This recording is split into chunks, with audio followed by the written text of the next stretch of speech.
நம்ம எல்லாருக்கும் இந்த கிருபைகள் தருவார்.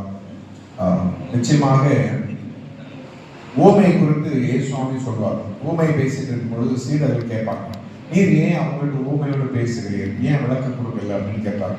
அப்ப சுவாமி சொல்வாரு, அந்த ஜனங்களுக்கு காது இருந்தும் கேளாமலும் கண்ணு இருந்தும் காணாமல் இருக்கிறபடினாலே அவர்களுக்கு ஊமையாக சொல்லப்பட்டது. காது உள்ளவனுக்கு தான், காது உள்ளவன் பாக்கியவான், உள்ளவன் இவனும் அவனுக்கு கொடுக்கப்படுகிறான். உள்ளவன்னா எது உள்ளவன்? காது உள்ளவன். கற்றுக்கொள்ள வேண்டும், அறிய வேண்டும், வாஞ்சியா இருக்க வேண்டும் என்ற காது உள்ளவனுக்கு தான் இன்னும் அதிகமாய் கொடுக்கப்படும். ஆகவே நீங்கள் காது உள்ளவர்கள். அல்லேலூயா. ஏன்னா அவ்வளவு சிரமம் எடுத்து, அவ்வளவு பிரயாசம் பண்ணி, செலவு பண்ணி, இங்க வந்து பே பண்ணி நீங்க வந்து ஒரு நாளை ஒதுக்கி வந்திருக்குன்னா ஆண்டவருடைய வசனத்தை அறிய வேண்டும், வாஞ்சையோடு கற்றுக்கொள்ள வேண்டும் என்று. அதற்காக நான் நன்றி செலுத்துகிறேன். கர்த்தர் பெரியவர், பெரிய காரியங்கள் இந்த நாளிலே செய்வார். நீங்கள் அறியாதது எட்டாதமான காரியங்கள் இந்த நாளிலே நீங்கள் கற்றுக்கொள்ள போகிறீர்கள். கர்த்தருக்கு மகிமை செலுத்த போகிறோம். அல்லேலூயா. ஆண்டவருக்கு மகிமை உண்டாகட்டும். நமக்குள்ளே நான் இது ஒரு பைபிள் ஸ்டடி போல தான் இருக்கும். உங்களுக்கு ப்ரீச்சிங் போல இருக்காது. ப்ரீச்சிங் என்னுடைய சர்ச்சில் நான் கொடுத்துருக்கிறேன். ப்ரீச்சிங் ஸ்டைல் இருக்காது. அதனால நோட்டு பேட் உங்களுக்கு பெண்ணு கொடுத்துருக்குறோம். நீங்க முக்கியமான ஒரு காரியத்தை சொல்லும் பொழுது அதில் உங்களுக்கு குறிச்சு போடுங்க. ஒவ்வொரு அதுவும் முடிந்த பிறகு உங்களுக்கு ஒரு 5 to 10 minutes நான் கொடுப்பேன். அதில் உங்களுடைய கேள்விகள் கூட நீங்கள் அதை எழுதி கொண்டு நம்மளோட கூட கலந்து உரையாடலாம். சரிதானே? அது அப்படின்னா நம்ம இப்போ ஒரு 6 லெசன் நான் கவர் பண்ணலாம்னு நினைக்கிறேன். சரியா? ரைட். உற்சாகமா இருங்க. கர்த்தர் பெரிய காரியம் செய்வார். தானியேலை குறித்து வேதம் சொல்கிறது. தானியேல் யார் என்று முதல்ல தெரியும். நல்ல சேர்த்து கொடுங்க. நமக்கு தானியேல் குறித்து ஒரு புரிதல் இருக்கும். அவர் வந்து அங்கிருந்து வந்த ஸ்மார்ட்டான ஆள் தானே. பாபிலோன்ல இஸ்ரவேல் தேசத்திலிருந்து பிடித்து வரப்பட்ட ரொம்ப ஸ்மார்ட்டான ஒரு வாலிபமான பையன் தானியேல். ஞானமுள்ள கைதி, ஒரு சிறந்த தலைவனாக உயர்த்தப்பட்டவர். பாபிலோன் தேசத்திலே, இஸ்ரவேல் தேசத்திலிருந்து கொண்டு செல்லப்பட்ட கைதிகளிலே உயர்ந்த நிலைமைக்கு சென்றவர். அது மட்டுமல்ல, வெளிப்பாடு பெற்ற தீர்க்கதரிசி.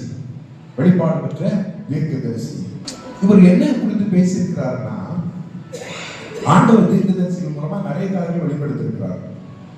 ஏசாயா, எரேமியா இவங்களெல்லாம் குறித்து நிறைய இஸ்ரவேல் தேசத்தை குறித்து முழுக்க சொல்லியிருக்கிறார்.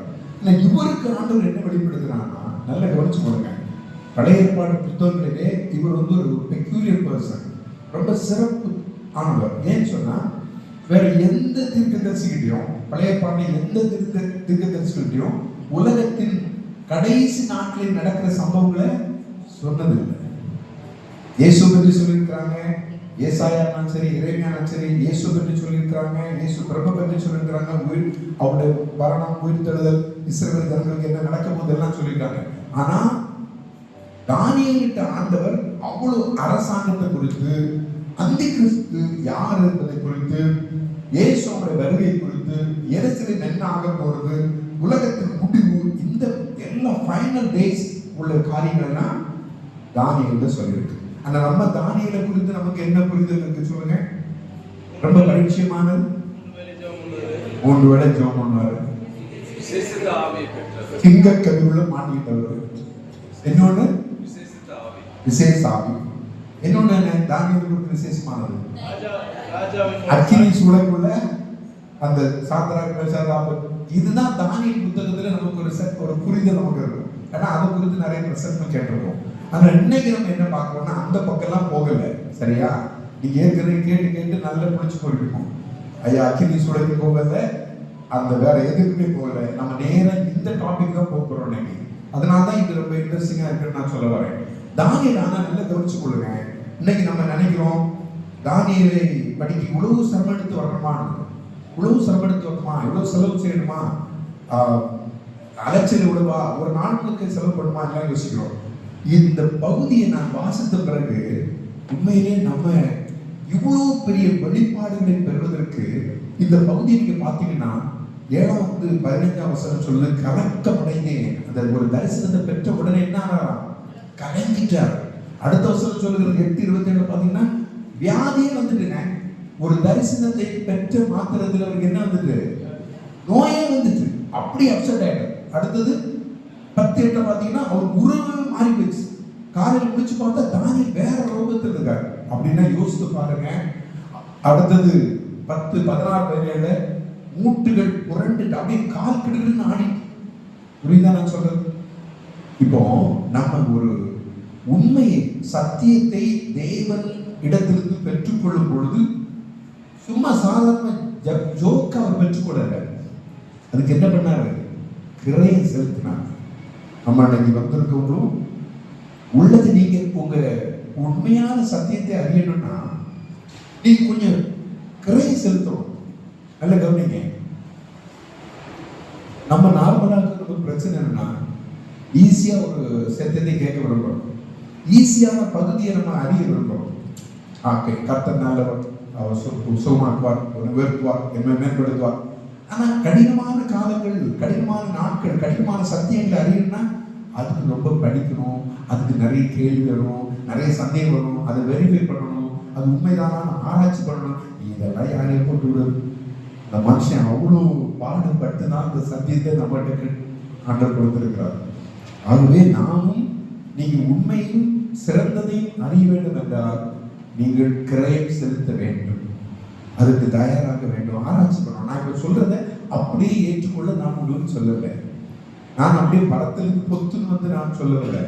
நான் கற்றதையும் வெரிஃபை பண்ணதும் வேதத்திலிருந்து அதை ஒப்புமைப்படுத்தி அதற்கு தகுந்த ஆதாரங்களை வரலாற்றிலே தேடி அது சரியென்று நிச்சயித்து கொண்டதை என்னுடைய புரிதலுக்கு ஏற்ற ஆண்டவருடைய வெளிச்சத்திலே இதுதான் அப்படி நிச்சயித்து கொண்டதை உங்களுக்கு போதிக்கிறேன்.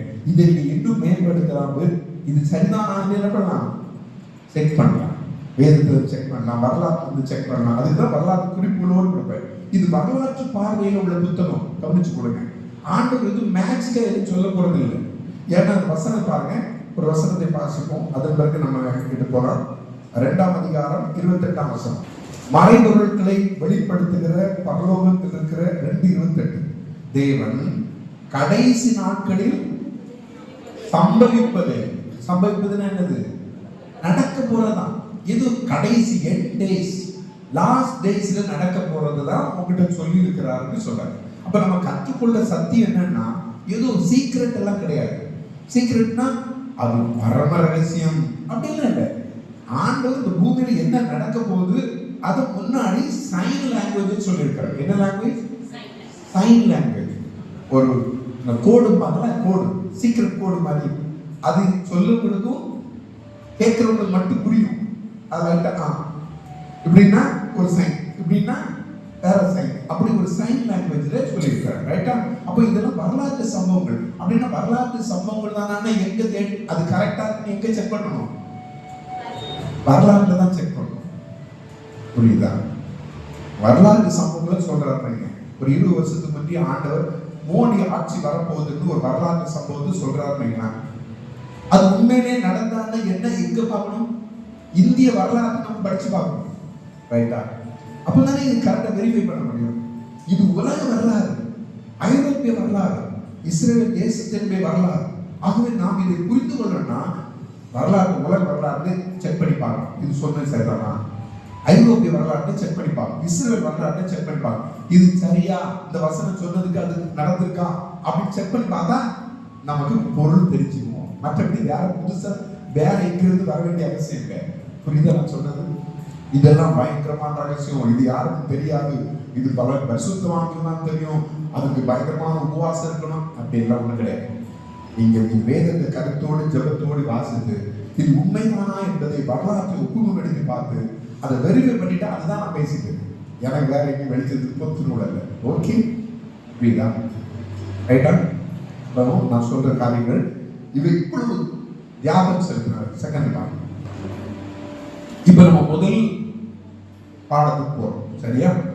முதல் பாடம், தானியேல் ஒரு கைதி வாழ்விலே ஒரு உச்சத்துக்கு வந்ததுக்கு காரணமே ஒரு தரிசனம் அந்த ராஜாவுக்கு கிடைச்சது. அதுக்கு பொருள் யாருமே சொல்ல முடியல. அப்படிதானே? இதுதான் இஸ்ரவேல் தேசம். இது மத்திய தரைக்கடல். இஸ்ரவேல் இங்கதான், இதுதான் இஸ்ரவேல் தேசம். இதுதான் பாபிலோனியன் எம்பையர், பாபிலோனிய பேரரசு. தானியேல் காலத்திலே தானியேல் இங்குதான் சிறை இருக்கப்பட்டிருக்கிறார். இது இப்போ என்னதுன்னா ஈரான், இது ஈரான், இது ஈராக் இப்போ இருக்கிறது. இது இஸ்ரேல் தேசம், இது எகிப்து, இந்தியா இந்த பக்கம் இருக்கு, சரியா? இதுதான் பாபிலோனிய பேரரசு. 550 கிமு. நாம இப்ப இருக்குது கிறிஸ்துவுக்கு பின், கிறிஸ்துவுக்கு முன். கிறிஸ்துவுக்கு முன்னாக இந்த தானியேல் சம்பவம் எப்ப நடக்குன்னா, இன்றிலிருந்து ஏறத்தாழ 2500 வருஷத்துக்கு முன்னாடி நடந்தது. 2300 வருஷத்துக்கு முன்னாடி ஆண்டவர் தானியேலை வெளிப்படுத்துறதா நம்ம இப்போ ஆராய்ச்சி பண்ணிட்டு இருக்கோம், சரிதானே? அப்ப இவர் இங்கதான் சிறை இருக்கப்பட்டிருக்கிறார், கைதியாக இருக்கிறார். இந்த நேபுகாத்நேச்சர், இந்த மன்னன் நேபுகாத்நேச்சர், இவருடைய அண்டர்ல தான் கைதியாக சிறை இருக்கப்படுகிறார். சரி, அங்கு அந்த மனிதனுக்கு, அந்த ராஜாக்கு இப்படி ஒரு நாள் ஒரு கனவு வருகிறது. ஒரு பெரிய சிறை, அந்த சிறையில மேல் தலை தங்கத்துல இருக்கு. இது 2ஆம் அதிகாரத்தை நீங்க பார்க்கலாம், சரிதானே? முதல் காட்சி, முதல் தரிசனம். இதுதான் தானியேல் லைஃபே மாற்றுச்சு. ரொம்ப முக்கியமான தானியேல் லைஃபை மாற்றுறதுக்கு எது காரணம்னா இந்த காட்சி. ஏன்னா ஒருவரும் விளக்க சொல்ல முடியல. 2ஆம் அதிகாரத்தில் கேட்கிறார், இவர் கனவு வருது, இந்த ஒரு சிலையை கண்டேன், இது தங்கத்துல இருக்கு தலை, இந்த புஜம் எல்லாம் வெள்ளி, இந்த இடுப்பு பகுதி வெண்கலம், இது இரும்பு, இது மண்ணனால கலந்து மிக்சடாக இருக்கு. இப்படி ஒரு சிலையை கண்டேன். ஆனா இதை யார்கிட்டையும் சொல்லல. எப்படின்னு சொல்றான், இந்த சிலைக்கு விளக்கை, நான் கண்ட சிலையை சொல்லணும், அந்த கண்ட சிலைக்கு விளக்கம் சொல்லணும், இல்லைன்னா எல்லாத்தையும் க்ளோஸ் பண்ணிடுவாங்க. இதுதான் இந்த ஜெபத்தோடு தானியேல் ஆண்டவர் மூலமாய் வெளிப்படுத்துகிறார். இவர் ஜெபம் பண்றாரு, ஆண்டவரே இது என்ன நடக்குது இப்படி? அவருக்கு என்ன கனவு அந்த கனவையும் சொல்லி கனவுக்கு விளக்கத்தையும் சொன்னவர் தானே. என்ன நடந்து பாருங்க, அந்த கனவுல ஆண்டவர் என்ன சொல்ல வந்தார்? இப்பொழுதுதான் அந்த 2:28 நம்ம வாசித்தோம். ராஜா கூட சொல்றாரு, ராஜாவே 29 வருஷம் உம்முடைய படுக்கையின் மேல் நீர் படுத்திருக்கையில் இனிமேல் சம்பவிக்க போகிறது என்ன என்பதை நினைவுகள் உமக்குள் எழுப்பிற்று. அப்பொழுது மறைபொருள்கள் வெளிப்படுத்துகிறவர் சம்பவிக்க போகிறது உமக்கு. அப்ப இந்த கனவு பரலோக மேட்டர்லாம் கிடையாது. இந்த கனவு வரலாற்றில் என்ன சம்பவிக்க போகிறது என்பதை சொல்லுகிற ஒரு கனவு. சரி, இப்ப அந்த விளக்கத்தை தானியேல் புஸ்தகமே சொல்லுது. இந்த 2ஆம் அதிகாரத்தை நீங்கள் பார்த்தா தெரியும். நான் அது உங்களுக்கு சுருக்கமா சொன்னேன். அந்த சிலை பாபிலோனை தொடர்ந்து வரக்கூடிய 4 அரசுகளை பற்றிய ஒரு காட்சி. சரிதானே? சரிதானே? புரியுதா புரியலையா? என்னோட கூட கொஞ்சம் எஸ் ஆகுமோ சொல்லுங்க. இப்ப முதல் அரசு அவர் சொல்ற தலை, தங்கத்தாலான தலை, பாபிலோனிய அரசு 612 இருந்து 539 வரை ஆட்சி செய்தது. அவர் சொல்றார், இதுக்கு அடுத்தால பாபிலோன் அரசாட்சிக்கு அடுத்தால அதனுடைய மதிப்பு கொஞ்சம் கம்மியான வெள்ளினாலான ஒரு ஆட்சி வரும். மேதியா பெர்சிய அரசு, பாரசீக அரசு. 3வது வெண்கலத்தில் உள்ள இடுப்பு பகுதி, அது கிரேக்க பேரரசு. 4வது இரும்பினால உள்ள அரசு, ரோம பேரரசு. வரலாற்றுல இந்த 4 தான் நீங்க செக் பண்ணிக்கலாம். உலக வரலாற்றுல பாபிலோனுக்கு அரசுக்கு அடுத்தால வந்தது மேதிய பெர்சிய அரசு. பைபிள்ல நமக்கு இருக்கு, பைபிள்ல அதுக்கு சான்று. இதுக்கு நான் சிம்பிளா உங்களுக்கு சொல்றேன். இந்த பாபிலோனிய பற்றி நமக்கு தெரியுமா தெரியாதா? பாபிலோனிய நேபுகாத்நேச்சர் தெரியல, அது இருக்கு. அடுத்தது மேதிய பெர்சிய அரசு, கோரேஸ் மன்னன், தரியு மன்னன் இருக்கா? கோரேஸ் தரியல யாருன்னா இந்த மேதிய பெர்சிய அரசு தான். கிரேக்கக்குரிய அரசு யாரு? பாலாக்கு மறுவறுப்பை கொண்டு வைத்தான்னு சொல்லியிருக்கா. பாலாக்கு மறுவறுப்பு இந்த கிரேக்க காலத்துல வந்தது, ரைட்டா? இப்போ அதுக்கு அடுத்த காலம் ரோமம். ரோம காலத்துல தான் நமக்கு தெரிந்தது இயேசு கிறிஸ்து இந்த பூமிக்கு அகஸ்த ராயன் சொல்லுவாங்கல்ல, ராயன் எல்லாம் ரோமர்கள். அப்போ இது புதிதானது அல்ல, வேதம் நமக்கு தெளிவா இந்த வரலாற்றை சொல்கிறது. இவங்க ஒவ்வொருடைய காலத்துல, இந்த காலத்துல தானியேல் வாழ்ந்தார். நல்ல கவனிச்சு கொள்ளுங்க, இந்த காலத்துல தானியேல் வாழ்கிறார். பெர்சியா ராஜாவுடைய 1ஆம் வருஷம், கோரேசுடைய 1ஆம் ஆட்சி வரைக்கும் தானியேல் இருக்கிறார். இந்த பெர்சியா, மேதிய பெர்சிய காலத்துல தான் எஸ்ரா புஸ்தகம், நெகேமியா புஸ்தகம், வேற யாரு? நம்ம எஸ்தர் இந்த 3 பேரும் நீங்க தரியு ராஜா, அர்தசஷ்டா ராஜா இதெல்லாம் சொல்லுவாங்கல்ல, அதெல்லாம் இவங்க பீரியட். புரியுதா? எஸ்ரா, நெகேமியா, எஸ்ரா. இந்த காலத்துல தான் ஆகாய், சகரியா தீர்க்கதரிசனம் உரைக்கிறாங்க. அவங்க காலத்துல தான் எருசலேம் அரங்கம் கட்டப்பட்டது, ஆலயமும் கட்டப்பட்டது. புரியுதா புரியலையா? அப்ப இந்த மேட்டர் 4 அரசு 612 இருந்து கிபி 476 வரைக்கும் எத்தனை வருஷம்? சும்மா ஒரு கெஸ் பண்ணுங்க. 612 இருந்து 476, 600 பிளஸ் 400 1000, ஒரு 1100 வருட வரலாற்றை ஆண்டவருடைய ஞானத்தை பாருங்க. 1100 வருடம் இந்த பூமியில யார் அரசாட்சி செய்வாங்கிறத ஒத்த சிறையில கான்செப்ட். ரொம்ப ஆச்சரியம் இல்லவா? ஆண்டோட ஞானம் ஆச்சரியமா இருக்கா? ஒரே சிலை, அந்த ஒரு சிலையில ஏன் இந்த மெட்டல், தங்கம், வெள்ளி, வெண்கலம், இரும்பு, களிமண், ஏன் இதுக்கு ஏதாவது ஐடியா இருக்கா? இது ஏன் இப்படி வச்சு எல்லாம் ஒரே தங்கத்துல வச்சு துண்டு துண்டா வச்சிருக்கலாம்ல? என்ன நினைக்கிறீங்க? இதை பார்த்த ஆர்டர் பார்த்தா என்ன தெரியுது உங்களுக்கு? தரம் குறைஞ்சிட்டு, தரம். பாபிலோன் ராஜா அவருடைய மகிமை வேற, அடுத்த ராஜா கொஞ்சம் கம்மி மகிமை மதிப்பு. நம்ம சொல்லல, போன ஆட்சி முழு மெஜாரிட்டியில் இருந்தது, இப்போ கொஞ்சம் பவர் கம்மியான ஆசாமி டம்மி, அம்மா மாதிரி எடப்பாடி இல்ல, மதிப்பு. புரியுதா புரியலையா? அதை என்ன அழகா சொல்லியிருக்கா பாருங்க. தங்கம், வெள்ளி, வெண்கலம், இரும்பு. ரைட்? சரி, இப்போ ஆண்டவர் 4 அரசியலை சொல்லிட்டார். பாபிலோனிய பேரரசு, மேதிய பெர்சிய பேரரசு, கிரேக்க பேரரசு, ரோம பேரரசு. இதை மறக்கக்கூடாது. இதுதான் ஆண்டவர் வரலாற்று, இதுதான் ஆண்டவர். இதுல ஒரு ட்விஸ்ட் வச்சிருக்கா பாருங்க. 2 கால், ரைட்டா? 2 கால் 2ஆ இருக்கு, பாடி மொத்தமா இருக்கு, கால் 2ஆ இருக்கு, கீழே 10 விரல் இருக்கு. இது ஒன்னொன்னு மண்ணும் இரும்பும் கலந்ததாக இருக்கு. என்ன பொருள் இருந்தா, இது ரோம சாம்ராஜ்யம், சரிதானே? இந்த ரோம சாம்ராஜ்யம் 476ல 2ஆ பிரிஞ்சது. இப்படி இருந்தது ரோம சாம்ராஜ்யத்தினுடைய கட்டுப்பாடு. இது மத்திய தரைக்கடல், இது இஸ்ரேல் தேசம், இவ்வளத்தையும் கண்ட்ரோல் பண்ணிட்டு இருந்தது. இதெல்லாம் இப்ப வெஸ்டர்ன் கண்ட்ரிஸ் சொல்லல, பிரான்ஸ், ஜெர்மனி, இங்கிலாந்து, அப்படி அது இது அவ்வளவு வெஸ்டர்ன் கண்ட்ரிஸ் இவ்வளவு இருக்கு. இந்த பக்கம் இருக்கிறது ரஷ்யா, இந்த பக்கம் பெர்சியா, இதெல்லாம் இருக்கு, சிரியா, இதெல்லாம் இருக்கு. இவர்கள் இப்படி இருந்தது ரோம சாம்ராஜ்யம். இயேசு காலத்தில் இவ்வளவு கட்டுப்பாடுகள் இருந்தது. 476ல 2ஆ பிரிஞ்சது. அதை சுட்டி காட்டுறதுக்கு தான் ஆண்டவர் அந்த 2 பிரிஞ்ச காலம். ரைட்டா? இப்ப இதெல்லாம் 2ஆம் அதிகாரத்தில் இருக்கு. நான் புதுசா சொல்லல, நான் உங்களுக்கு மொத்தத்தை சுருக்கி சொல்றேன், அவ்வளவுதான். இப்போ இந்த விரல் 10 விரல் என்னன்னா, 10 விரல் என்னன்னா, இதை கவனிச்சு கொடுங்க. இந்த பிரிஞ்ச ராஜ்யம் இருக்கல்லவா, இந்த பிரிஞ்ச ரோம சாம்ராஜ்யம் இருக்கல்லவா, இந்த மேற்கு, இது மேற்கு, இது கிழக்கு. இது மேற்கு சாம்ராஜ்யம், இது கிழக்கு சாம்ராஜ்யம். இன்னைக்கும் நல்ல கவனிங்க, இந்த வசனம் 1 மட்டும் சொல்றேன். 43, 2:43. நீர் இரும்பை கனிமண்ணோடு கலந்ததாக கண்டீரே, அவர்கள் மற்ற மனுஷரோட சம்பந்தம் கலப்பார்கள், ஆகிலும் இதோ களிமண்ணோடு இரும்பு கலவாது போல அவர்கள் ஒருவரோடு ஒருவர் ஒட்டி கொள்ளாது இருப்பார்கள். இப்போ மேற்கு சாம்ராஜ்யம், கிழக்கு சாம்ராஜ்யம்.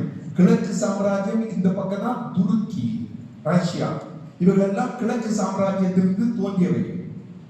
இந்த பக்கம் மேற்கு சாம்ராஜ்யம், இவர்களிலிருந்து தோன்றியதான் அமெரிக்கா. இங்க உள்ளவங்க தான் எல்லாரும் எங்க போனாங்க? அமெரிக்கால போய் அமெரிக்க தேசத்தை கண்டுபிடிச்சு அங்க இருந்தாங்க. இப்ப வசனம் சொல்லுது, இவங்க ஒன்னோடு சம்பந்தம் கலப்பாங்க, ஆனா என்ன பண்ண மாட்டாங்க? ஒட்டி கொள்ள மாட்டாங்க. இன்று வரை இந்த வசனம் நிறைவேறது என்னன்னா, இன்று வரை மேற்கத்திய நாடுகளுக்கும் ரஷ்யாவுக்கும் பிரச்சனை தான்.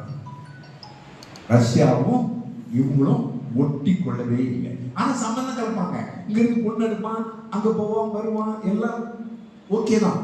ஆனா பகையாதான். இது யார் உருவாக்கி சொன்னது? ஆண்டவர். ஆண்டவர் சொன்னது ஒருவரால் மாற்ற முடியவில்லை. அதுதான் இது. இந்த 10 விரல்கள் என்ன, மேற்கு சாம்ராஜ்யம் என்ன ஆனதுன்னா, இவங்க ஒன்றாவே இருந்தாங்க.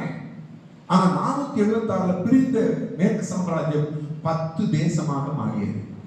இன்னைக்கு அதுக்கு பேர் மாறி இருக்கு. உதாரணமா சொல்றேன், இந்த பேர் உங்களுக்கு தெரியுமா? Anglo Saxon. கேள்விப்பட்டிருக்கீங்களா? ஆங்கிலோ சாக்சன் பழைய பேர். எதுக்கு தெரியுமா? இங்கிலாந்து தேசத்துக்கு. இங்கிலாந்து, ஸ்காட்லாந்து, இவங்க இந்த நாட்டுகள் தான் ஆங்கிலோ சாக்சன் பேர். பிரான்ஸ் இதுக்கு பழைய பேர். இப்ப என்ன பேரு? பிரான்ஸுக்கு இப்ப என்ன பேரு? சொல்லுங்க, வாய் திறந்து. பிரான்ஸ். அவ்வளவுதான். ஆங்கிலோ சாக்சன், ஆங்கிலேயர்கள் நம்ம சொல்றோமா இல்லையா? ஆங்கிலோ சாக்சன் தான் அழைக்கப்படுவாங்க. ஆனா அது இங்கிலாந்து அழைக்கப்பட்டது. இந்த 10 தேசங்கள் பிரிந்தது. இப்ப பேர் மாறி இருக்கு. நம்மளுக்கு பழைய பேர் என்ன பேரு? இந்தியாவுக்கு பாரதம். நீங்க சொல்லிட்டு இருக்காரா? அப்ப முந்தி பாரதம்னு இருக்கு, இப்ப எப்படி இருக்கு? புரியுதா நான் சொல்றது? அப்போ பேர் மாற்றுறதும் அப்போ சாதாரண. ஆண்டவர் 10 விரல்கள் இருக்குன்னு சொன்னார் பாருங்க. இந்த 10 விரல்களும் இந்த 10 தேசத்தை குறிக்கும். 4 பிரிந்த இவைகள் எல்லாம் ஒருங்கிணைத்துதான், நல்ல கவனிச்சு கொடுங்க, நான் சொல்ற பாயிண்ட் முடிச்சு கவனிங்க. இந்த 10 தேசங்களையும் ஒருங்கிணைக்க வேண்டும், பிரித்து கிடக்கக்கூடாது. இவங்களை ஒன்றிணைக்கிறதுக்கு உருவாக்கப்பட்டதுதான் ரோமன் கத்தோலிக்க திருச்சபை. இவர்களெல்லாம் ஒன்றிணைத்து ஒரு தலைமைக்கு கொண்டு வர வேண்டும் என்ற திட்டத்தோடு உருவானதுதான் ரோமன் கத்தோலிக்க திருச்சபை. சரி, இப்ப நம்ம அடுத்தது போவோம். இப்போ நம்ம அதாவது தானியேல் இருந்து ஆண்டவர் காண்பார் இனி சம்பவிக்க வேண்டியவர்கள். சரிதானே? எத்தனை ராஜ்யத்தை காண்பாரு? எத்தனை காண்பாரு? 4 காண்பார். சொல்லுங்க பாப்போம். 1 பாபிலோனியா, 2 மேதியா பெர்சியா, 3 கிரேக்கம், 4 ரோம். சரியா? இது இனி சம்பவிக்க வேண்டியது. அந்த பாபிலோனுக்கு முன்னாடி ராஜ்யம் இருந்துதான்னு பார்த்தா 2 ராஜ்யம் இருந்தது. என்ன ராஜ்யம் இருந்தமா? முதல் ராஜ்யம் எகிப்து இருந்தது. எகிப்து பற்றி தெரியுமா தெரியாதா? எகிப்தில் யார் மாட்டினா? நம்ம ஆட்கள் 400 வருஷம் இஸ்ரவேல் ஜனங்கள் இது கண்ட்ரோல் பண்ணிட்டு இருக்கு. முதல் ராஜ்யம் உலகத்திலே தோன்றிய முதல், இன்று கூட வரலாற்றை பார்த்தீங்கன்னா முதல் நாகரீகம் எகிப்து நாகரீகம் சொல்லுவாங்க. புரியுதா? அப்பனா முதல். 2வது அசிரியா. அசிரியா இஸ்ரவேல் ஜனங்கள் அடிமைப்பட்டார்கள். அசிரியா தேசத்தின் ராஜா வந்து இஸ்ரவேலை பலமுறை சிறைபிடித்து போயிருக்கிறான். அந்த மக்கள் இங்கு குடியேறினார்கள். அவங்க உருவானதான் சமாரியர்கள். அங்கிருந்து ஒரு மக்கள் இங்க கொண்டு குடியேற்றிட்டாங்க, இஸ்ரவேலை பிடிச்சு போயிட்டு. ஆக அவர்களால் உருவாக்கப்பட்டதான் சமாரியா. ஆகவே 2வது ராஜ்யம் அசிரியா. இப்ப 3 ஆக கிறிஸ்து இந்த ராஜ்யத்தை நீங்க பார்த்து கொடுங்க. நமக்கு இப்ப இருக்கிற சொல்லப்பட்ட ராஜ்யங்கள் 1 எகிப்து, அசிரியா, பாபிலோனியா. இந்த பாபிலோனியால இருந்துதான் இந்த 4ஐயும் ஆண்டவர் தானியேலுக்கு காண்பித்தார். அப்ப 6 ராஜ்யத்தை இங்க நம்ம பார்க்கிறோம். சரிதானே? இந்த முதல் தரிசனத்தை இந்த 4 ராஜ்யத்தை காண்பித்து இப்போ ஆண்டவர் அதுல ஒரு வசனத்தை சொன்னார். என்ன சொன்னார்? நீ பார்த்து கொண்டே இந்த தரிசனம் பார்த்துருக்க, இந்த சபையை பார்த்து கொண்டு இருக்கும் பொழுது ஒரு கல் வந்து என்ன பண்ணுது? உடையுது. அதுல வந்து மோது. அந்த இந்த கடைசி மண்ணு, சிமெண்ட், மண்ணு, இரும்புல இருக்கு பாத்தீங்களா? அந்த கால் வந்து கல் மோதுது. கல் மோதி சில மொத்தமா விழுந்துட்டு இந்த மோதின கல்லு மலை போல நின்றது. இதான் கனவு. ரைட்டா? நீ படிச்சுட்டீங்க, நான் சொல்றது சரிதானே? அப்ப அது என்ன கல்லுன்னு சொன்னா, அந்த கல்லை தான் வசனம் சொல்லுது. அந்த ராஜ்யங்களின் நாட்களிலே 44, 2:44 என்றென்றைக்கும் அழியாத ஒரு ராஜ்யத்தை எழுப்ப பண்ணுவார். அந்த கல் வந்து மோதி பெருசா மாறிடும். அந்த ராஜ்யம் பெயர்க்கப்படாத கல்லுன்னா, ஏன் பெயர்க்கப்படாத கல்? பெயர்க்கப்பட்ட கல்லுன்னா நம்ம ஏற்கனவே வெட்டி எடுத்து ஆட்கள் மனுஷ கையினால வெட்டி உடைக்கும். இயேசுவை பற்றி சொல்லுகிற ஒரு வார்த்தை. ரோம சாம்ராஜ்யத்தின் நாட்களிலே அகஸ்திராயர் நாட்களில் தான் யார் பிறந்தார்? அகஸ்திராயரின் நாட்களில் 1ஆம் குடிமதிப்பு உண்டானது. ஆண்டவர் சொன்னார், அந்த கல்லுல வந்து எது கால் வந்து மோதும் அப்படின்னா ரோம ஆட்சியின் காலத்திலே கிறிஸ்துவின் ராஜ்யம் உலகத்திற்கு வரும். அது வந்தா வரலையா? வந்து இயேசு வந்தார். கிபி 27 கிறிஸ்துவின் அரசு துவங்கிச்சு. இயேசு பிறந்த வருடம் வரலாற்று ஆசிரியர்கள் படி கிமு 4. இப்ப 27வது வருஷத்துல இயேசு சுவாமிக்கு 30வது வயசு. கரெக்டா? கிமு 4 பிறக்கிறார். கிபி 27 6:27 கால்குலேட் பண்ணா ஒண்ணை விட்டுட்டு நீங்க கால்குலேட் பண்ணா 30வது வயசு. 30வது வயசுல தான் இயேசு உலகத்துக்கு தன்னை அறிமுகப்படுத்துறாரு. ஞானஸ்நானம் பெற்று ஓகே கிமு 4ல இயேசுவுடைய பிறப்பு வரலாற்று புத்தகத்தில் நீங்க பார்த்தாலும் எல்லாருடைய கணிப்பா தான். கிபி 27ல இயேசுக்கு 30 வயசு. 30 வயசு. அப்பொழுதுதான் அவர் ஞானஸ்நானம் பெற்று சொல்றாரு தேவனுடைய ராஜ்யம் சமீபம். அங்க யோர்தான் நதிக்கரையில தான் அவரை டிக்ளேர் பண்றாங்க. என்ன டிக்ளேர் பண்றாங்க? இவர் என் நேச குமாரன். புரியுதா? அப்ப மேசியா என்று இயேசு உலகத்துக்கு அறிமுகப்படுத்த வருடம் கிபி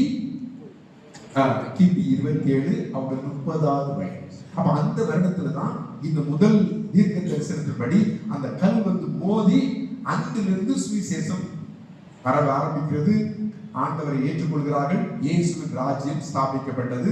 அது எல்லா ராஜ்யங்களையும் ஒழித்து விட்டு மலை போல இன்னைக்கு உலகம் எங்கும் பரப்பி இருக்கிறது. புரியுதா? புரியல? முதல் தரிசனத்தினுடைய பொருள் புரிஞ்சுதா? ஏதாவது கேள்வி இருக்கா? 4வது ரோமம். அந்த ரோம ஆட்சியின் காலத்திலே அகஸ்திராயின் காலத்திலே கையால் பெயர்க்கப்படாத கல்லுன்னா மனுஷ தொடர்பு இல்லாதபடி கன்னியின் வயிற்றில் பிறந்தார். அதனால கையினால மனுஷன் யாருமே அந்த கல்லுல சம்பந்தப்படலையா? அது தேவ ஆவியினாலே பிறந்து கன்னியின் வயிற்றில் பிறந்து அப்படிப்பட்ட ஒரு கல்லு, சின்னதான ஒரு கல்லு மாதிரி வந்து ஒரு பெத்லகேம் ஊர்ல சின்ன கிராமத்துல பிறந்து வராரு. ஒரு கல்லு போல தான் இருந்து யாருக்கும் அதை பொருட்டாவே எடுத்துக்க மாட்டாங்க. அவர் யாரும் பொருட்டா எடுத்தாங்களா? ஒரு பேருக்கும் பொருட்டா எடுக்கல. என்னடா இதில் ஒரு ஆள் யாரா இருந்தாங்க அப்படி சிலுவை அடையாண்டாங்க, அடிச்சுட்டாங்க.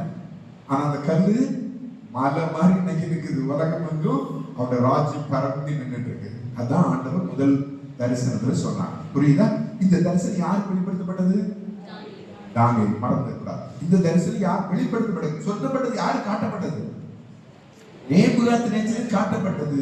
விளக்கம் கொடுத்தது யாரு? அது ரொம்ப ரொம்ப முக்கியம்.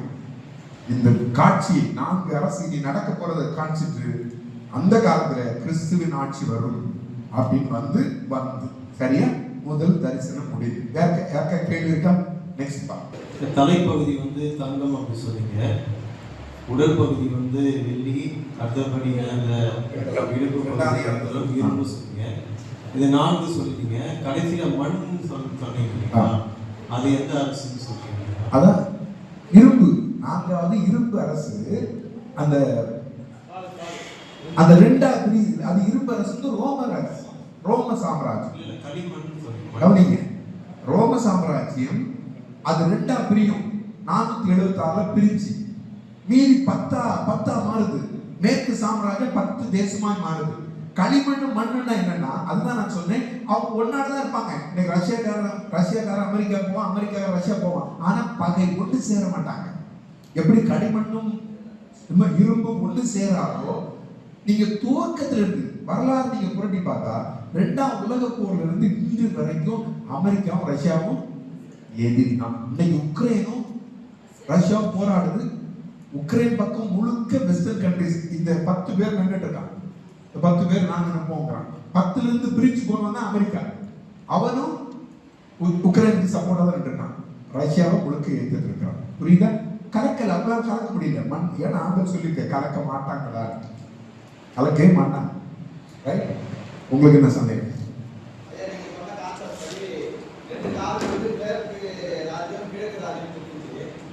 கிரேக்க ராஜ்யமா?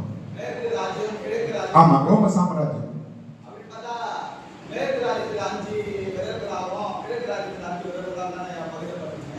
இல்ல இல்ல, நமக்கு நம்மளே விளக்கம் சொல்லிக் கொடுக்க முடியாது. நமக்கு ஆண்டவர் சொன்னது வரலாற்றையும் ஒப்பிட்டு பார்த்தா 2ஆ பிரிஞ்சது 2 காலம். சரியா? மீதி 10 காட்டுறார். அந்த 10 என்ன பொருள்னா 10 ராஜ்யமா பிரிஞ்சது வரலாறு. எது பிரிஞ்சது? மேற்கு ராஜ்யம் தான் பிரிஞ்சு. இப்ப நல்லா கவனிங்க, ஏன் மேற்கு ராஜ்யத்துல வரனா? கிழக்கு ராஜ்யத்துல எதுவுமே நடக்கல. மேற்கு ராஜ்யத்துல தான் ஆண்டவருடைய வருகை, கிறிஸ்துவுடைய ராஜ்யம் பிறக்குது. மேற்கு ராஜ்யத்தில் சேர்ந்ததுதான் இஸ்ரேல். ஓகேவா? அங்க பிறந்தது. அந்தி கிறிஸ்து மேற்கு ராஜ்யத்துல தான் வரப்போறான். ஆகவேதான் அவர் கிழக்கு ராஜ்யத்தை அப்படி விட்டுட்டு மேற்கு ராஜ்யத்தை போக்கஸ் பண்றாரு. ஓகேவா? ரைட். அடுத்த பாடத்துக்கு போலாமா? 10 கண்ட்ரியோட பேரு, 10 கண்ட்ரி 10 நாட்டோட பேரு கொடுத்தீங்க. பேரு, பழைய பேரு, புதிய பேரு. ரெண்டு தான் சொன்னீங்க வாக்கியத்து. இல்ல நமக்கு நல்ல கவனிங்க, நமக்கு வெளிப்படுத்தப்பட்ட இந்த காரியங்கள்ல எது முக்கியமோ அதை ஃபோக்கஸ் பண்ணணும். இப்போ அந்த 10 நாடுடைய நாடு பேர்லாம் உங்களுக்கு சொல்லிவிட்டேன். நீங்க இன்னைக்கு அதே வேர்ல்டு மேப்ல அந்த நாட்டை என்னன்னு பாத்தீங்கன்னா இந்த ஐரோப்பியன் மேப்னு போடுங்க. ஐரோப்பியன் மேப் போட்டு இந்த மேப் வச்சு அப்படி பாருங்க, கிளியரா உங்களுக்கு ஆங்கிலோ சாக்சன் இங்கிலாந்துன்னு போட்டிருக்கோம், பிரான்ஸ்னு போட்டிருக்கோம், அதுக்கு மேல வந்து போட்டிருக்கோம். இது எந்த நாடுன்னு அதிலே நீங்க கண்டுபிடிச்சுக்கோங்க, நீங்களே கண்டுபிடிச்சுக்கோங்க. ஏன்னா அது எது முக்கியமோ அதை மட்டும் நம்ம ஃபோக்கஸ் பண்ணுவோம். அதுல சின்ன சின்ன அது கால வாராவே யோசிச்சுட்டு இருக்காங்க, அவன் என்ன மேட்ரா சொல்ல வராது அதை மட்டும் நம்ம பார்ப்போம். ஏன்னா தரிசன சொப்பனம் பாருங்க, சொப்பனத்துல உங்களுக்கு ஒரு சின்ன செய்தி உங்களுக்கு சொல்ல போறோம். நீங்க எங்கேயோ ஒரு ஆத்துல இருந்து அப்படியே கரையை வர்ற மாதிரி இருக்கும்.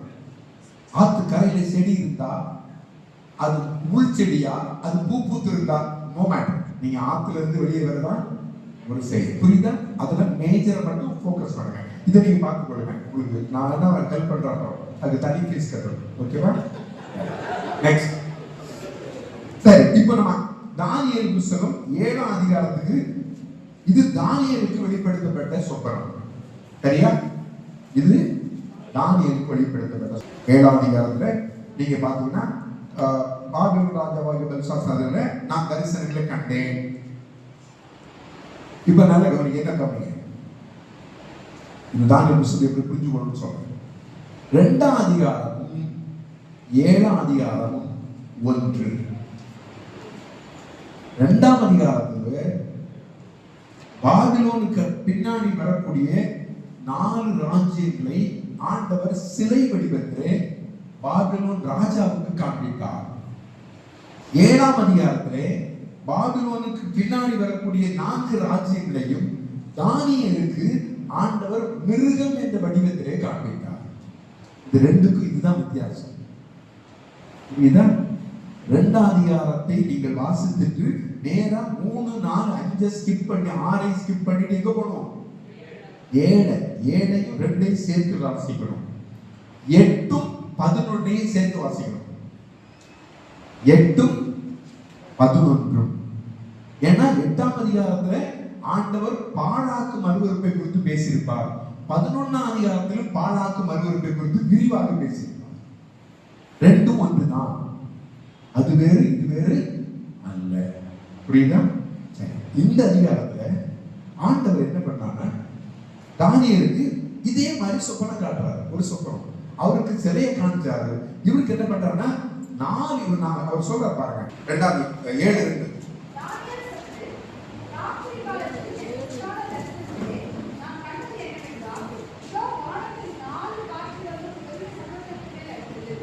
பெரிய சமுத்திரம்னா இது மத்திய தரைக்கடல். கவனிச்சு கொடுக்கணும், பெரிய சமுத்திரம்னா மத்திய தரைக்கடல். நம்ம போன அதுல பார்த்த பொழுது இப்படி சுற்றி இருக்கு பார்த்தீங்களா, நான் சொன்னேன் இதான் மத்திய தரைக்கடல். அந்த மத்திய தரைக்கடல் புறத்து தான் இஸ்ரேல் தேசம் இருக்கு. 4 காற்றுகள் பெரிய சமுத்திரத்திலே, 4 காற்றுகளும் பெரிய சமுத்திரத்திலே அடித்தது. சமுத்திரம் அப்படின்னு ஒரு நீங்க இதெல்லாம் சைன் லாங்குவேஜ் சொல்றாங்க.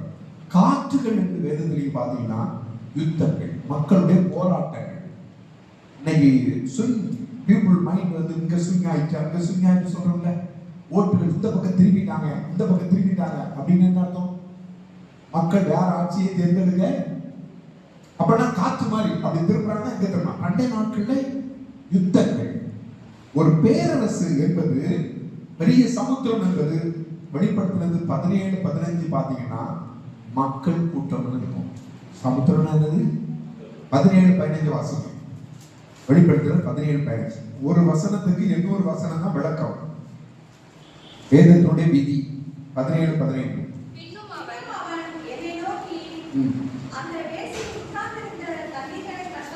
தண்ணீர்களை கண்டாயே, பெரிய சமுத்திரமா இருக்கு, பெரிய தண்ணீர் ஓட்டுறது கண்டாயே,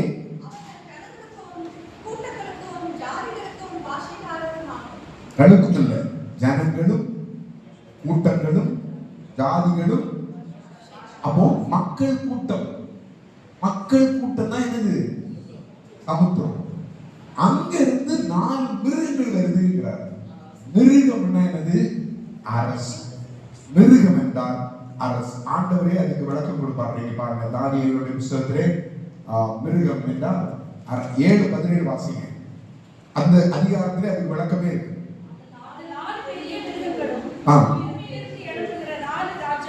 புரியுதா? அப்போ இப்ப இந்த 4 மிருகத்தை பார்த்தாரு. 4 மிருகத்தை பார்த்தா அது வேற என்னதோ நினைக்க கூடாது. வெளிப்படுத்துற விஷயம் ஏன் மிருகங்கிறத நீங்க புரிஞ்சுக்கணும்னா, மிருகம் என்றால் அரசு, பெரிய அரசுகள். கொம்பு என்றால் ராஜா, கொம்பு என்றால் ராஜா. தண்ணீர் என்றால் மக்கள் கூட்டம். இதெல்லாம் வேதத்தில் இருக்கிற உண்மை. புரியுதா? இப்படி புரிஞ்சுக்கணும். அப்ப 4 மிருகம் இருந்துச்சுன்னா நீங்க உடனே வேற எந்த கற்பனையும் பண்ணக்கூடாது. 4 அரசு. இந்த மேட்டரை ஏற்கனவே ஆண்டவரோட சொல்லிட்டார். சரிதானே? யாரு சொன்னாரு? பாபிலோன் ராஜாட்ட முதல் தரிசனத்துல சொல்லிட்டார். ரைட்டா? இப்ப நமக்கு ஒரு கேள்வி வரும், ஏன் இவர் ரிப்பீட் பண்ணாரு ஆண்டவர்கிட்ட? நான் அதுக்கு விட உங்களுக்கு சொல்றேன். தானியேல் யார் நம்முடைய அரசன் சொல்லும் பொழுது கடைசியில ஒன்று சொல்லி முடிச்சார். யார் கடைசியா வருவார்னு சொன்னா, யாருடைய ராஜ்யம் வந்து பெருசா மாறுன்னு சொன்னாரு? இயேசு வருவார்னு சொன்னார். ரைட்டா? ஞாபகம் இருக்கா இல்லையா? ஒரு கல், அதான் கடைசி சொன்னார். அதே சம்பவத்தை 4 ராஜாக்கள் பற்றி சொல்லும் பொழுது தானியேல்கிட்ட யார் வருவார்னு சொன்னா தெரியுமா? இயேசு வருவார்னு சொல்லல, இயேசுக்கு எதிரான அந்தி கிறிஸ்து வருவதை தானியேல் சொன்னார். அல்லேலூயா. ஆண்டவர் சார் ரொம்ப சீக்கிரட்டா ஒரு பரிசுத்தமானதான் சொல்றார். இவங்கிட்ட எல்லாத்தையும் சொல்ல மாட்டார். இந்த 2க்கு வித்தியாசம். ரெக்க இருக்குன்னு சொல்றாரு, ரெக்க இருக்குன்னு சொல்றாரு. கிரேக்கத்துல ஃபேமஸான ஆள் தெரியுமா? கிரேக் அரசன் ஃபேமஸான ஆள் யாருமா? அரிஸ்டாட்டில் ராஜா, அவர் தத்துவ ஞானி, மகா அலெக்சாண்டர். அந்த ராஜ்யத்தை ஆண்டவர் குறிப்பிடும் பொழுது என்ன சொன்னார் தெரியுமா? அதுக்கு ரெக்க இருக்கும், பறக்குண்டார். விரைவா ஆட்சி பிடித்தவன், விரைவா தேசத்தை கட்டமைத்தவன் யாரு? மகா அலெக்சாண்டர். அதை எப்படி சொன்னார் பாருங்க. அந்த சிவிக்கு உள்ளதை வேகமா ஓடுறது இந்த விருப்பம். அப்படித்தானே? காட்டிலே அந்த பேர் இந்த சீதா, அப்படித்தானே சொல்லுவாங்க, சிறுத்தை. வேகமா ஓடுறது. அந்த வேகமா ஓடுற சிறுத்தைக்கு மேல 2 ரெக்கை வச்சிருந்தா எங்க எப்படி ஓடும்? எதுக்கு என்ன சொல்ல வந்தார்னா, உலகத்தை கிரேக்க சாம்ராஜ்யம் விரைவிலே கைப்பற்றும். விரைந்து 32வது வயசுல இந்தியாவுக்கு வந்துட்டாங்க. இந்தியா வரைக்கும் 32வது வயசு அது வரைக்கும் அப்படி அங்க ஒரே பாய்ச்சல் தான். நீங்க இன்னும் நம்ம இன்னொரு இடத்துல இன்னொரு அழகா டிஃபன் பண்ணியிருப்பாங்க. அதை நான் சொல்ல சொல்றேன். அப்போ இப்படி ஒவ்வொன்றுக்கும் ஒரு தன்மை இருக்குது. கடைசியாக இந்த இது ரோம சாம்ராஜ்யம். ரோம சாம்ராஜ்யத்துல இது பயங்கரமான மிருகம்னு சொல்லுவார். இது எப்படி படம் இருக்கும்? அந்த மிருகத்தை குறித்து 7ஆம் அதிகாரத்தை வாசிக்கும் பொழுது 7ஆம் வசனத்தை வாசிங்க. 7:7.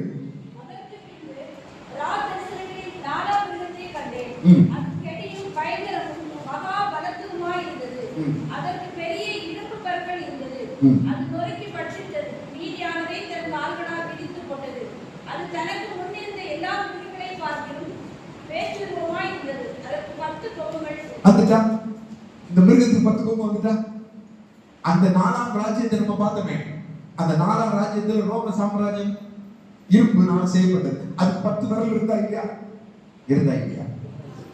அப்ப ரோம சாம்ராஜ்யத்துக்கு 10 விரல் இருக்குன்னு சொன்னார். அதே மிருகத்தை ஆண்டவருக்கு குறிப்பிடும் பொழுது எல்லா ராஜ்யத்தை விட, இந்த 3 ராஜ்யத்தை விட இதுதான் பயங்கரமா இருக்கும். இந்த ராஜ்யத்துக்கு, அந்த பயங்கரமான ராஜ்யத்துக்கு 10 கொம்பு இருக்குன்னு சொன்னார். அப்ப கொம்பும் ராஜ்யமும் ஒண்ணுதானே? கொம்பும் ராஜாக்களா பிரிஞ்சது ஒண்ணுதானே இல்லையா? புரியுதா புரியலையா? கண்ணாடி போட்டு புரியல, புரியுதா புரியலையா? அப்ப 2 ஒரே மேட்டர் தான். ஒரே மேட்டர் வேற விதத்துல ஆண்டவர் பேசினார். அதுல 2 காது, அதுக்கு 10 விரல் இருக்காரு. இதுல சொல்றாரு அந்த மிருகம் அது 10 கொம்புங்கிறாரு. அதான் சொன்னேன் 2 7 ஒரே மேட்டர். ஓகேவா? சரி, இப்ப அடுத்து பார்ப்போம். 6 மிருகங்கள். அவருடைய இது முழுக்க அந்த விளக்கமா போட்டிருக்கோம். நீங்க அந்த அதிகாரத்தை வாசா ஒவ்வொன்றும் ஒவ்வொரு ராஜ்யத்துடைய தன்மை நீங்க வரலாற்று ஒப்பிட்டு பாத்தீங்கன்னா அந்த கிரேக்க ராஜ்யம் அப்படிதான் இருந்தது அப்படிங்கறத நீங்க கண்டுபிடிக்கலாம். மேதிய ராஜ்யம் எப்படி இருந்தது, எப்படி செயல்பட்டது என்பதே அதோட விளக்கம் அதுல இருக்குது. வலிமையான 4ஆம் இருக்கும். இதுதான் ரோம சாம்ராஜ்யம். புரியுதா? இந்த இரும்பினாலான 2 கால்கள், இதுதான் ரோம சாம்ராஜ்யம். இது பயங்கரமானது. நீங்க வரலாற்றை புரட்டி பார்த்தா பாபிலோன்ல இருந்து ரோம சாம்ராஜ்யத்தை பார்த்தா ரோம சாம்ராஜ்யம் தான் நீண்ட காலம் இருந்ததும் பயங்கரமான ஆட்சி செய்ததுமான ஒரு அரசு. இந்த அரசுல தான் யார் வரா? இந்த அரசு காலத்துல இயேசு பிறக்கிறார். மறக்கக்கூடாது. கல்வி வருது. ஆனா இவங்கிட்ட சொல்லும் பொழுது, தானியேல்கிட்ட சொல்லும் பொழுது வேற ஒண்ணு சொல்றேன்னு சொன்னேன். யாரு? அந்தி கிறிஸ்து பற்றி 7ஆம் அதிகாரத்துல தானியேல் தான் சொல்றாரு. 2ஆம் அதிகாரத்துல இயேசு பற்றி சொன்னார். 7ஆம் அதிகாரத்துல நீங்க புரிஞ்சு கொள்ளணும் 4+1. ஓகேவா? 2ஆம் அதிகாரம் 4 ஆட்சிகள், அடுத்தது கிறிஸ்துவின் ஆட்சி. இந்த பக்கம் வந்தீங்கன்னா 4+1, 4 ஆட்சிகள் பிளஸ் யாருடைய ஆட்சி? அந்தி கிறிஸ்துவுடைய ஆட்சி. கிறிஸ்துவுடைய ஆட்சியில 7ஆம் அதிகாரத்துல நாம விளக்க வரேன். அதுக்கு மைண்ட்ல முதல்ல வச்சுக்கொள்ளணும். சரி, இந்த மிருகத்தை குறித்து சொல்லிருக்கு. இந்த மிருகத்துல நீங்க வாசிங்க. இப்ப வாசிங்க 8ஆம் வசனம். அந்த கொம்புகளை நான் கவனித்திருக்கையில், எந்த கொம்பு? 10 கொம்பு. ரைட்டா? 10 கொம்பு, 10 அரசுகள். நான் பார்த்தோம்ல 10 அரசுகள். ரோம சாம்ராஜ்யம் 2ஆ பிரியுது. கிழக்கு சாம்ராஜ்யத்தை அப்படியே விட்டுருங்க. கிழக்கு சாம்ராஜ்யம் டச் பண்ணாண்டா. மேற்கு சாம்ராஜ்யம் தான் அவர் ஃபோக்கஸ் பண்றாரு. ஏன்னா இங்க இருந்தா கிறிஸ்து பிறக்கிறாரு, இங்க இருந்தா அந்தி கிறிஸ்து வர போறாங்க. புரியுதாமா? பின்னாடி புரியுதா? இப்போ ஆகவே மேற்கு சாம்ராஜ்யம் ஃபோக்கஸ் பண்றாரு. அந்த 10 கொம்புகளை நான் கவனித்துக் கொண்டிருக்கையில், அப்படின்னா மேற்கு சாம்ராஜ்யத்தை நான் கவனித்துக் கொண்டிருக்கையில் அவர்கள் நடுவில் இருந்து வாசிமா, இதோ அவைகளுக்கு இடையிலே வேறொரு சின்ன கொம்பு எழும்பிற்று. சின்ன கொம்பு. கொம்புன்னா என்னது? அரசு. ஒரு அரசு வருது, ஒரு குட்டி அரசு வருது.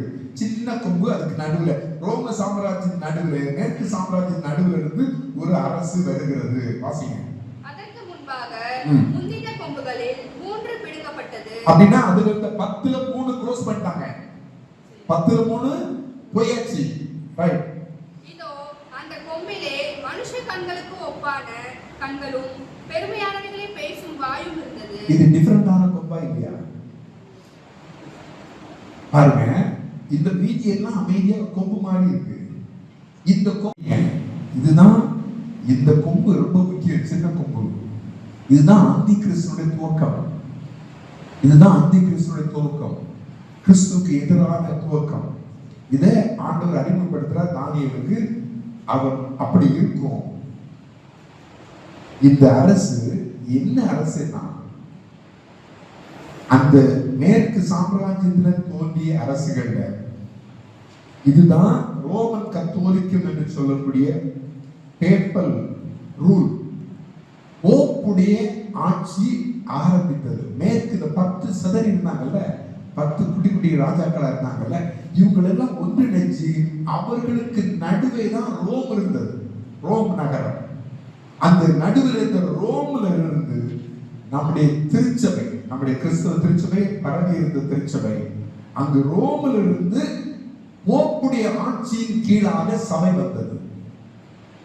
போப்புகளுக்கு அதிகாரம் கொடுக்கப்பட்டு போப்புடைய ஆளுகை வந்து அவர்கள் இந்த 10 ராஜ்யங்களை கட்டுப்படுத்த ஆரம்பித்தாங்க. 10 ராஜாக்களையும் கட்டுப்படுத்தினாங்க. 10 ராஜாக்களை இவங்க சொல்றதுதான் சட்டம்.